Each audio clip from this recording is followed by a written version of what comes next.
we're looking at the drought situation in East Africa today. So the region is facing its 4th consecutive drought. And on top of that existing disaster, there's a likelihood that the so-called short rains, which are due in September, are also going to fail as well. So that's a whole new level of calamity. It's sort of difficult to wrap your head around numbers that are this big, but in the 3 affected countries, Somalia, Ethiopia, and Kenya, 18 million people are going hungry. And by September, that figure could reach 20 million and could still worsen as the drought squeezes people's lives and livelihoods. So Somalia is the hardest hit country with close to 8 million people going hungry, and the F word, famine, is already being used. In southern Ethiopia, 7 million people are threatened, and some 3 million cattle have died, on which the pastoralists' lives depend. So that's important in the sense that that's assets, that's your livelihood, it's basically your economic life has been undermined. And in northern Kenya, the same thing again, basically a pastoralist economy, but 4 million people are facing an emergency there, and there's staggering levels of child malnutrition. And yet the donor response has been woeful. It's nowhere near the $4.4 billion needed. And even though we know that speed and early action is essential in avoiding a famine catastrophe. And there's also a local political dimension to unpack, which I know my colleague Anthony is more than ready to do. So I'll just kick this off by trying to get an idea of the local dimension of this. So Anthony, I know you've traveled a lot in northern Kenya. How would you describe the current humanitarian situation? Yes, the situation with the drought in Kenya is it's worsening. As you said during the introduction, and I was still here, was that it's the 4th consecutive failure of the rains, and this is going into 2 years. It's a prolonged drought situation. If it fails, as they say, through the early warning systems that have been posted out, that if it fails in the short range that we're supposed to receive during the months of September, October, November, then that would be like unprecedented. It's never happened before that we have that at least the northern part of the country in Kenya, that's with the border with the Somalia and Ethiopia, has not gotten rain for 5 consecutive seasons. So I was up there recently, and what I saw wasn't good. I spoke to mostly pastoralists in Turkana, that's at the border with South Sudan, up north. And apart from just not having pasture and water for their livestock, which is their main source of livelihood, they're also experiencing the few surviving livestock also getting infected with diseases that come up because of or that come along with the drought, because with the drought they have to move further away in search of pasture and water, and everyone is doing that up north, even across the borders. So they're meeting in, can still find some sort of pasture and water, and livestock coming from different counties, coming from even outside the country, are moving in with diseases like the Rift Valley fever, foot and mouth, and other diseases that are infectious. And with that proximity with other different livestock, the diseases spread very fast because they are competing for the few resources. So that's the situation. We're also finding that these people do not have enough to eat. Like donations do not get there. We have cash transfers in Kenya by the government and a few other NGOs, but they do not get distributed far and wide. Not everyone gets it. So that's a whole mix of different strains of hardships that these people are facing at this moment, because it's like the biggest drought that they've experienced in a long time. I mean, the scale is huge for sure, but Kenya is a middle-income country, and yet the needs are so huge. What's going on? Why is northern Kenya being hammered so hard, and so many people are in desperate need? Yeah, northern Kenya, that's the border with Somalia to the east. It borders Ethiopia to the north, and South Sudan, and also at least a bit part of it to borders Uganda. That has been described as a northern frontier district in Kenya, even during the colonial period. And that part of the country was neglected, so to say, by the colonial administration, and it was not really given enough development opportunities as compared to the southern part of the country, maybe due to its nature, that it's mostly dry and could not then provide any significant return to development to the colonial administrators at that point. But that was even taken, was carried forward by the post-colonial administrations. And you find that upon attaining independence in 1963, the post-colonial government also went ahead and faced even other hardships, like the Shifta War, because the Somali community wanted to secede to Somalia because of that prolonged neglect and marginalization by the governments. And then after that, of course, there's been also the Al-Shabaab war, the Al-Shabaab, which is coming in from Somalia, and that has also been like putting the area in constant conflict. And therefore, the government has really not invested much in it. So, and then comes the climate change issue, and you still find that the place, apart from not getting enough development, and it's also being ravaged by the effects of climate change, which puts even more pressure to the counties and even the resources that the government has, the minimal resources that the government has put in their place. So is to not catch up as compared to the southern counties. So it's really an issue of marginalization and continued neglect of the region as compared to other counties in the country.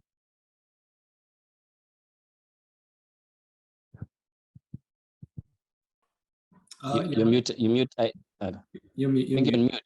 Sorry. Yeah, sorry. It's all happening. No, I mean, it's really common to when you're in the north to hear people say who are traveling south, I'm going to Kenya. But we'll come to that issue about the counties and decentralization. But I just wanted to know, Kenya's going to elections next month. Is this drought and the impact, the humanitarian impact, is that figuring at all in the campaigns of the political parties? It's surprising that climate change being such a topical issue globally is not making a feature in the ongoing campaigns in the country. And even from the leadership of that region, you don't hear them putting this in political messaging, and even pestering the national government, and even the people who are campaigning for leadership to address these issues of climate change and the crisis that drought is bring about in the region. So it's surprising, because I've been following up on the news, following up on the campaigns that are going on, and especially when the leaders, the two main contenders for the presidency, that's William Ruto and Raila Odinga, going up north, because they've been doing their campaigns for the past, and it's been like very rapid in this past few months, leading on to the general election in a few weeks' time. But you can't really find them speaking about the crisis, the drought crisis, and even speaking about what they are going to do about it. It's not making a feature on that. And even apart from that, even the media is not putting them to task, because like 2 days ago we had deputy presidential debate from the two main parties, And this did not come up. They were not asked about the current drought crisis and what they intend to do once they assume office. So it's quite surprising and not a good thing. I mean, people talk a lot about early warning, but early warning systems have been in place and are quite sophisticated in Kenya. And there was early warning from at least 2020 that this drought was looming, that this was going to be severe. But the international response has been really delayed. When you're talking to aid officials, when you're talking to the Kenyan government, what's the explanation? Why has the support been so slow in arriving? I would say that the early warnings have been there, as you say, but even when you look at, there was a report called the Dangerous Delay 2, which is the second installment to that, 10 years after the first one in 2011, I think. And the report is saying that nothing much has changed in the past 10 years, even since they first did the first installment with Dangerous Delay 1, which they recommended that there should be action to go in tandem with the early warnings, that if there's been there's been warnings that we are going to have drought, then at least the donor communities and the government should prepare and even be proactive about it to stave off such dangerous or such crisis as we are facing right now. But coming to the situation in Kenya, we are mostly dependent to a large extent on aid funding to address the issue of the drought crisis that comes up every time that we have a prolonged drought like the one we have right now.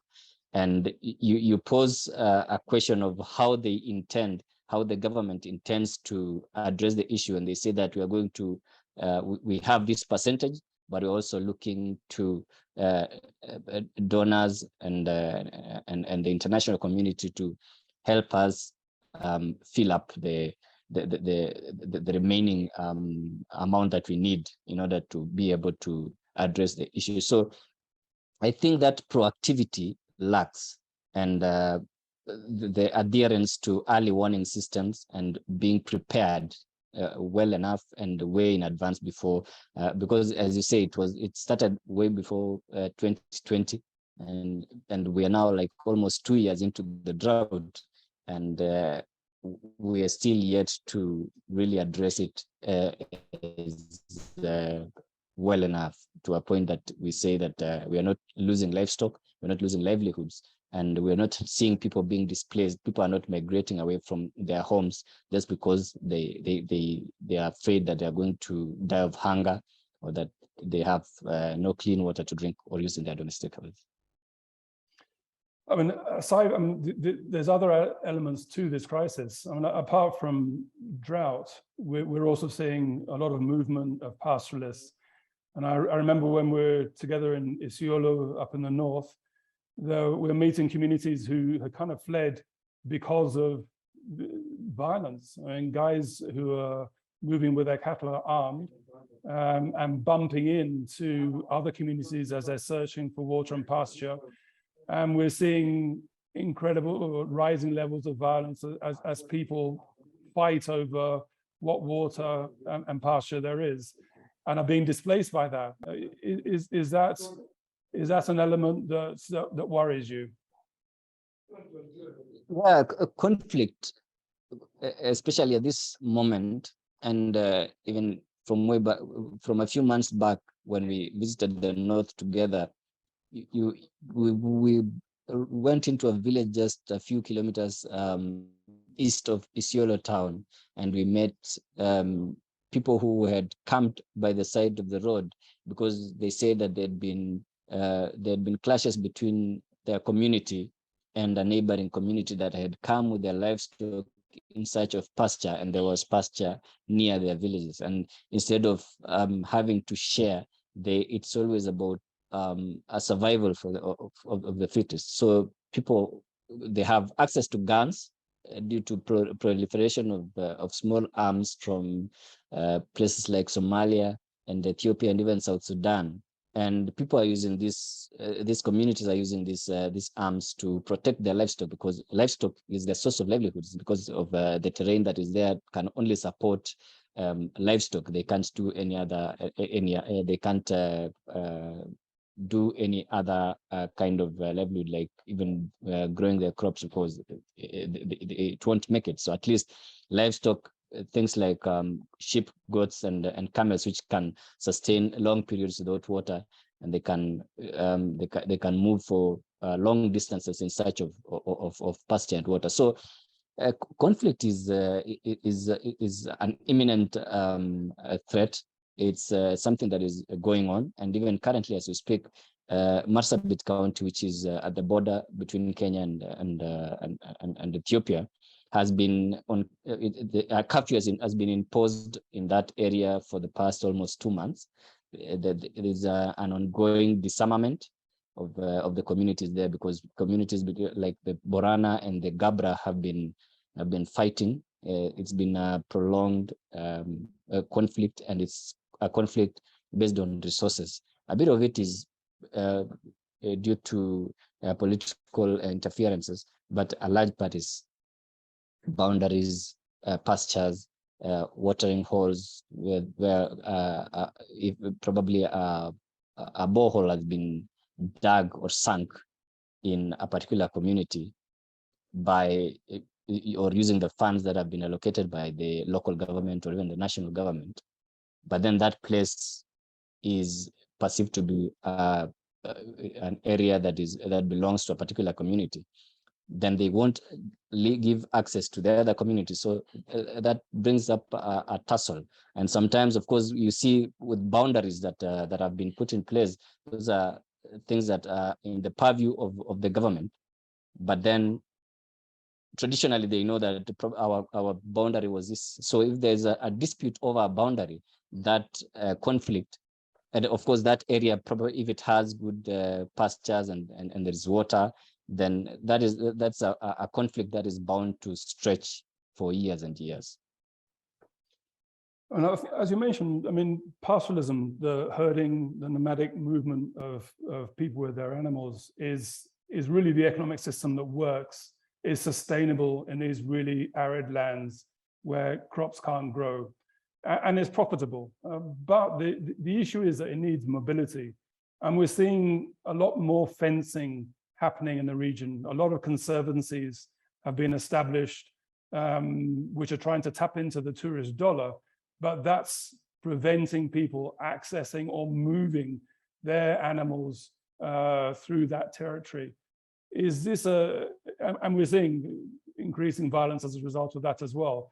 Is this being noted as a factor in the instability in the north?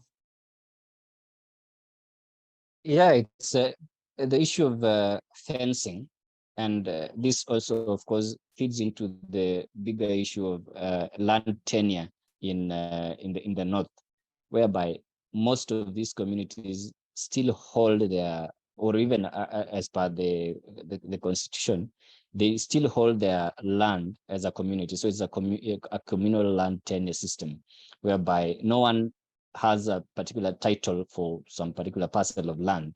So they hold the land as a community, and that's why they can graze their livestock. They can move from one place to another and practice nomadism because they hold the land communally. And then comes the issue of conservancies that now have titles or leases, and which have been given to them probably by the government, or they have held, or in some cases, some of these conservancies are held by descendants of white settlers who've been there since before independence, during the colonial times. And the communities there, of course, know that the land has been theirs since time immemorial. They held it even before the colonial periods. So there's a tussle, and there's a conflict over land ownership between pitching the pastoralists and the ownership of conservancies, and this has gone into boiling point a few years ago. We remember that some of the owners have been killed, others have been injured because of that tussle. Because now, if the communities, the members of a certain community, say the Pokot, do not have enough pasture and water for their livestock, and just next they see a conservancy that is that has enough pasture and is just home to wildlife, and for them wildlife is not that important to them as compared to their livestock, so they would want to get into that conservancy. And some of these conservancies are being protected by armed wardens with guns. So it becomes sort of a war between them. So there's been continuous engagements between the government, the county governments, the conservancy owners, and the communities to try and bring them together and see a way that they can live side by side. Because while we need conservancies, the local people also need to have their livestock get enough pasture. But it also brings in the issue of overgrazing, because these people have most, they now have lots of livestock as compared to the past, because we see that when even despite there being climate change and droughts, and now they're losing livestock to droughts, there is also I think a population increase, and everyone is growing their livestock in numbers, and we have overgrazing, and the land is still the same, it's not growing, and therefore there's a strain on resources. So there's all that. And yes, to answer your question, the issue of conservancies and fencing has a bearing on land tenure, and is a source of conflict in the north. Right. But just following on from that, I mean, pastoralists adapt supremely well. I mean, they know drought. Drought is not unusual, but the issue here is it's been 4 droughts in a row, possibly now the fifth drought. That saps anybody's ability to cope. And that there are traditional land management systems that try and protect the land, to try and allow the land to recover. And we saw that among the Barana people around Isiolo with the Dedha system. But that also was under pressure, because the inability to try and to protect those reserves when people are so desperate throws up, a whole heap of challenges, as we saw. But I think the beauty of it was that there are traditional systems that need support. And it seems that national governments and maybe county governments have a role to play in trying to buttress those sort of traditional systems. Any thoughts on that? Yes, I think the other system, and we spoke with Ibrahim, one of the biggest proponents of this system, and someone who has done a lot of research and publishing on this particular system, said that it's something that is worth borrowing from the traditional realm of things into what we are now doing, even as counties are coming into place. And if there is, and they were looking at a possibility of incorporating it in the county bylaws, so that it's recognized by government. So maybe just to go through the other system is just in a nutshell allows the pastoralists, and that is the Boranas, to have their livestock be resilient to drought. And how do they do that? They have segregated their resources, which is water and pasture, into the different seasons into the different seasons that are there, so that they have a grazing area during the wet season, and that has a borehole there. There are boreholes there, and then once that is depleted, once the rain subsides and it's now getting dry, and then they have to move into the next section or phase of where they have the dry land grazing areas, and which also has pasture and boreholes there. And once they deplete these, they move now to the drought grazing areas, which also have their boreholes there. And these can only be accessed after the Dether Council, and which is incorporated by like elders from the Borana community, and they have to sit down when young men have told them that, look, we now have depleted pasture and water in this area, and our livestock are really they really need to get more pasture and water elsewhere. So that's when they can now move to the next stage and the next stage. But then the problem comes in when the other neighboring communities like the Somali, the Samburu, and others, the Turkana, do not have these systems.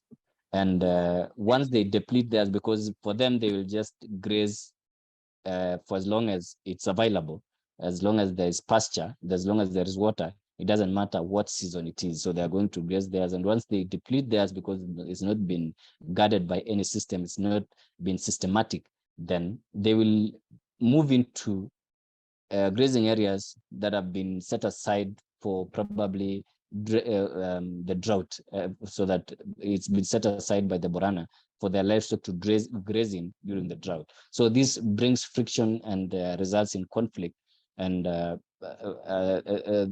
it's something that the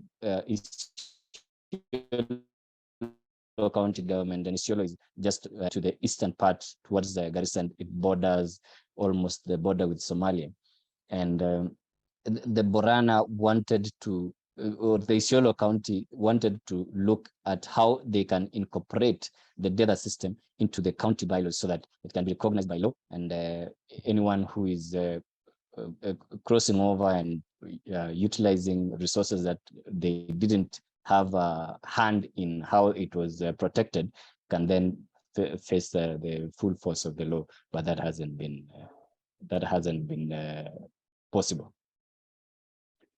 I mean, the tragedy is that northern Kenya is on the front lines of climate change. We know, there'll be more droughts, more severe droughts. And in a sense, is pastoralism as a way of life, is that under threat? I mean, we know that people are changing, and I think there's some kind of a recognition that the way things were done before needs to adapt. But do you see pastoralism being able to survive in the coming years? What needs to be done, or what changes are you noting in people's lifestyles and economic patterns? You drive or move along the north, move around in the northern part of the country, which has traditionally been a pastoralist country. You find that there's new and upcoming settlements in every short distance, and you find shopping centers coming up, which is a good thing for development. But then also this eats into pastoral areas, and especially in places which do not have like a system, like probably the data that we spoke about, that would set aside some places just strictly for grazing, and others for settling. So you find that if there's a continual settlement in places that would be good to just be set aside for resources for pastoralists, then that in itself becomes a hindrance into the whole lifestyle of pastoralism. And these settlements are coming up more and more. You find them in places, probably they're looking for places where there is water, and of course it's human instinct to go and find live in a place where you can get your food and your water. And of course, there is a population increase also, and people will move from one village and go move into a new place and create a settlement there once there is a shop, and they can get water there. And with time, of course, they have the bargaining power to ask for the local leader to put up a school or maybe a health center. And that, I think, is contributed by the population increase that we are seeing. And of course, with more of this, then we will see a little and little of pastoralism. And probably as literacy levels go up and people move out to go and find work elsewhere, to find jobs elsewhere in the towns or in other urban centers, then we'll see that pastoralism will continue going down in favor of other livelihood opportunities. I mean, there's a need to also bring the market closer to these counties, these northern counties, which historically, as you mentioned, have been kind of marginalized. I mean, in a sense, you know, pastoralism can work if it can be commercialized, and we're seeing people moving away from huge herds to smaller, fewer, fitter animals and getting a better price. But the challenge is that those market linkages, the value chain, isn't really there yet. There's no abattoirs. The road is still long to get down to Nairobi. The local market hasn't been developed. And that seems to be part of the hangover of how the North has been marginalized by the rest of Kenya.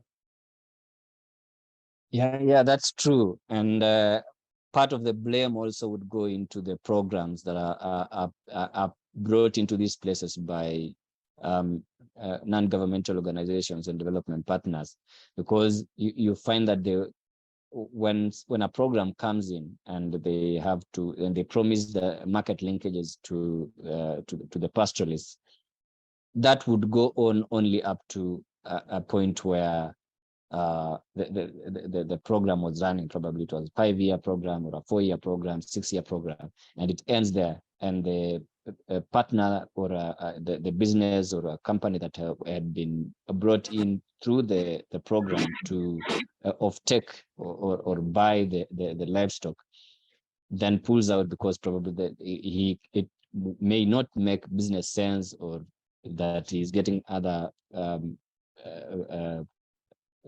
cheaper options elsewhere, and which doesn't make business sense for him to go all the way up north. And as you said, of course, there is the issue of infrastructure, the roads getting into northern Kenya. The development is still low.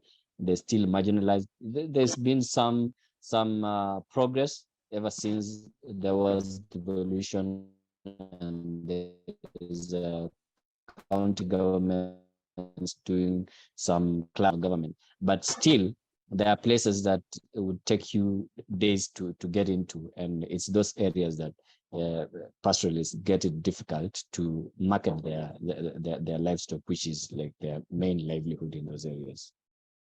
In the final analysis, I mean, do we need to do aid differently? I mean, it seems that there's this rush for an emergency response, even if it's late. But it seems that because of climate change, we need to also think about resilience, to use that horrible buzzword.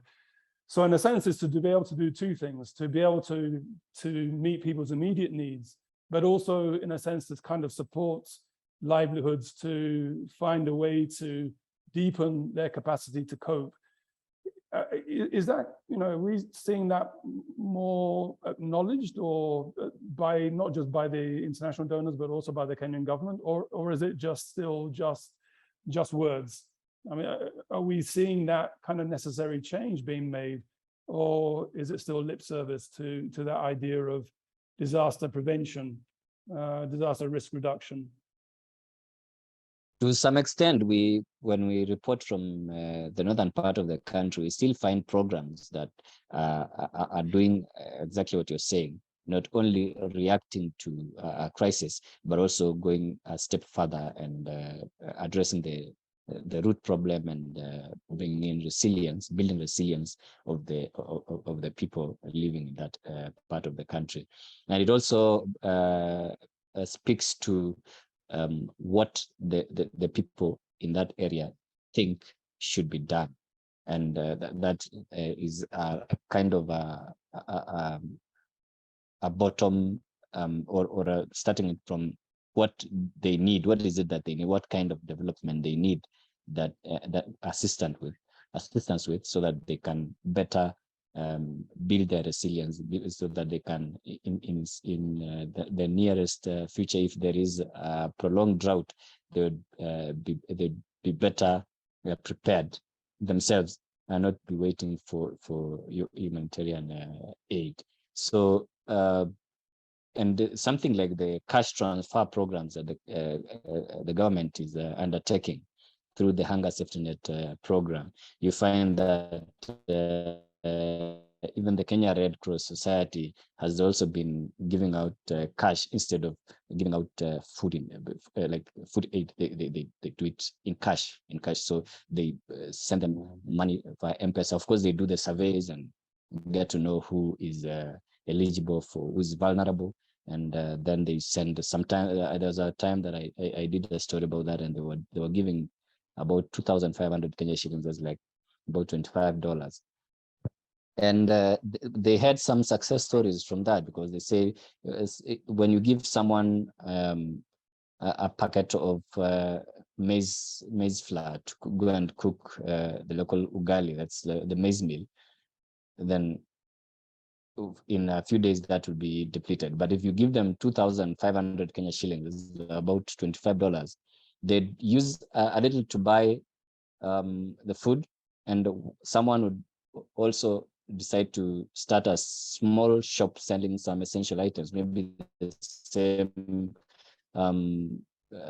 tea leaves, some sugar, some cooking oil, and in that they build a resilience. So apart from being a pastoralist who has lost their whole livelihood, they've lost their goats and sheep to drought, they now have they're now a shopkeeper, and they have, from the profit that they make, they can still sustain their family. So there is that. And I also see USAID together with the Catholic Relief Services, they're now doing research into, because they have a program that's addressing malnutrition, and they're doing this instead of just going in to give food or supplements that will aid with malnutrition. They went to do the research about why is it that these people are malnourished, and then from that start addressing that root cause, rather than just going to give out aid in kind. I wonder, Matt, if we should sort of turn it over to our vast audience, if there's anybody who has any questions for Anthony.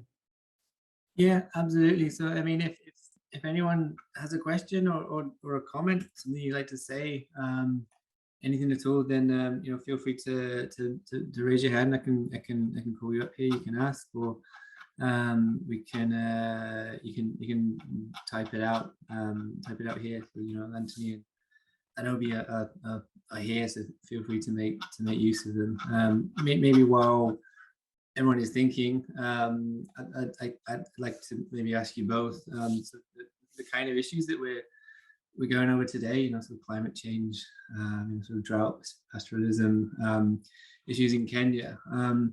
What do you think is maybe missing in terms of the way these kind of issues are covered by the media in general? So you can be sort of thinking about global media or media in Kenya, or even our own stories. Like what do you think is maybe missing, or how would you like to see the way these issues are covered, maybe approached a little bit differently? I guess for me, I mean, the adaptation is a critical element. I think you only get reports when cattle are dying and people are struggling.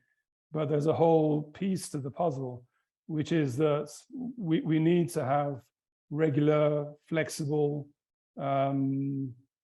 financing that allows governments and communities to start trying to, ring fence their livelihoods, to start trying to strengthen their capacities to cope. And it's not just a climate change issue. It's in a sense, it's a broader developmental issue and an equity issue. I mean, the reality is that on this African continent, as in most of the global south, we didn't cause the climate problem. I know this is a bit of an old saw, but it is true. People need to be able to find ways to adapt and change, and need to be supported in that. And yet we see that the support for adaptation in all these big climate change initiatives is always kind of at the end of the line. Everybody runs to mitigation first, but there's issues around, or there's a necessity to help people come to terms with this. And going even a step further, maybe being able to benefit from a changing climate. I mean, there's a whole green economy in Africa that can be a real economic engine, but we need investment for that to happen. And just finally, I mean, not to see people as desperate and not knowing what to do. I mean, what struck me in northern Kenya and in many other communities is people know exactly how to cope. They know exactly what needs to be done, and they've been trying and struggling. But once you lose all your cattle, there is really nothing more you can do. That lifestyle is over. You're destitute. That's your entire life savings. That's your cultural wealth as well. So we need to find a way to stop that before it gets to that stage, before you're just a displaced person on the fringes of a city and a member of the new poor with no real hope of ever being able to return to a lifestyle that you once had. And I think that's more timely interventions, more careful interventions based on the needs, as Anthony mentioned, of communities, based on local knowledge, is kind of important. Fantastic, thank you for that. Nancy has a question. Nancy, you have your hand up. Let me just, yeah. Hi everyone, Nancy Balfour here from the Centre for Humanitarian Change here in Kenya, in northern Kenya right now as I speak. And it just wanted to add a few things to what Anthony has been saying really, and also to link in with Matt Cook's question about the coverage. I think that what we're seeing here at the moment is an exhaustion of those resilience capacities. I mean, we are on 4 failed rainy seasons, and as Obi says, when people have lost all their livestock, they really don't have any other choices. And what I notice, having been working on these issues for many years in this region, is that this time is really different from other times in that there's been so little support, and there's also so little media coverage here locally on this issue.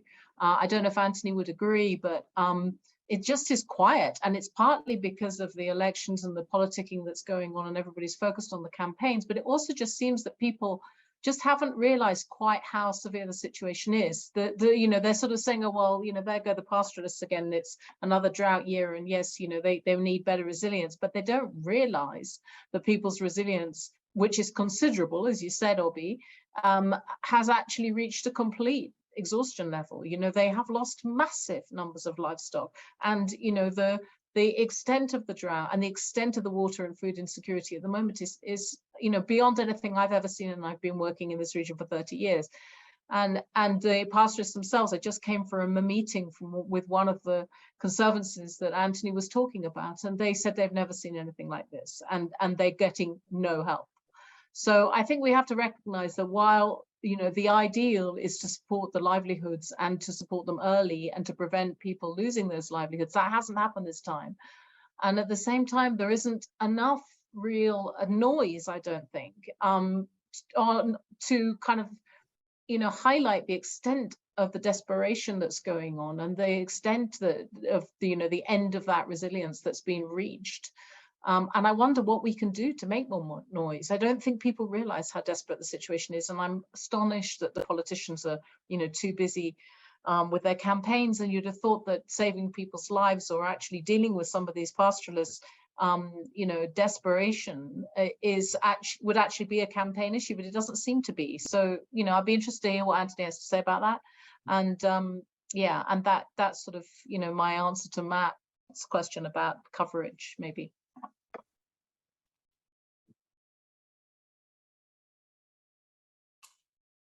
Fantastic, thank you. Anthony, any reaction to that? Matt, and thanks, Nancy, for weighing in on this. And it's, as you said, it's true that this issue has taken a backseat, especially during this campaign period. And it's even astonishing that, apart from even the Kenyan media itself, looking into this, we are not getting even in international coverage to the extent that is needed, especially since this is unprecedented. It hasn't happened this severely before, and it's not getting enough noise, as you put it, as it's supposed to. I think it needs more. And just to add on something else that Obi touched on, which is about the local knowledge, like the data system that we spoke about. Of course, there could be more. And my thinking is, if there were, because we have more than 10, 15 different tribes that would have almost different ways of how they've been coping with drought since even before colonialization, and this being some traditional ways of coping, and which could then be promoted once they get to the limelight, instead of bringing in a system of coping that is foreign to them, and which would then die down in some period of time, rather than something like the data and other systems that are traditional and localized, so that we have kind of support to the people in the north to better cope and better have some resilience, but using the systems that they've known for years. I think that is all I have. Fantastic, thank you, Anthony. Okay, so it looks like maybe there aren't any other questions. Okay, there is another question. So Grace, let me just, I think you're unmuted, so you can feel free to ask. And thanks, Matt. Just a question to both Obi and Anthony. I think Obi, when you had the introduction, you sort of contextualized the region, so Horn of Africa as a whole, and the current situation and the needs from a regional perspective. Would it be possible for you to provide a little bit more insight as to how things are on the ground in the surrounding countries, and how collectively, because given the fact that we understand to a large degree the pastoral nature of some of the communities in these countries, the migration aspect of the equation, and how that is playing a role in the current crisis, if at all that is possible. Thank you. I think Somalia is, as you know, is the hardest hit. Somalia suffers from the additional disadvantage of conflict, and I think we can't underestimate the impact that's had. In a sense, it makes it difficult to reach everybody in need, and two, it just means that any kind of initiatives to support people on the ground are problematic, because just access to those areas is challenged. What that means is that people are fleeing. So people are moving into towns and cities in incredibly large numbers. And it's really quite desperate. I was there a few months back, and it's people again who've lost everything, and they are arriving with not even a mat. I remember a woman who'd come, her husband was still in their rural area trying to nurse back to health, I think their last remaining cow or two. And she was so destitute, she arrived in this IDP camp near Baidoa without even a mat, without even a pot. I mean, absolutely nothing. And that's the kind of level of desperation. The Somali kind of system of incredible hospitality means that everybody helps out. There's this phrase that we all eat from the same plate, so everybody pools what resources they have and supports one another. But the bottom line is there's not enough aid going in. The Somali government is, as we know, is incredibly weak, and its reach is incredibly limited.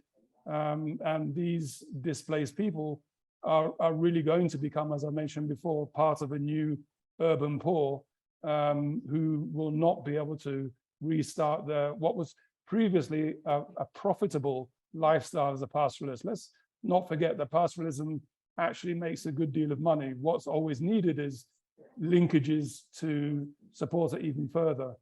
And I think there's a similar case in Ethiopia as well. Again, in southern Ethiopia, we have a region which has been, for whatever reason, neglected. So there's there's educational infrastructure is not there, health infrastructure is not there to any great degree.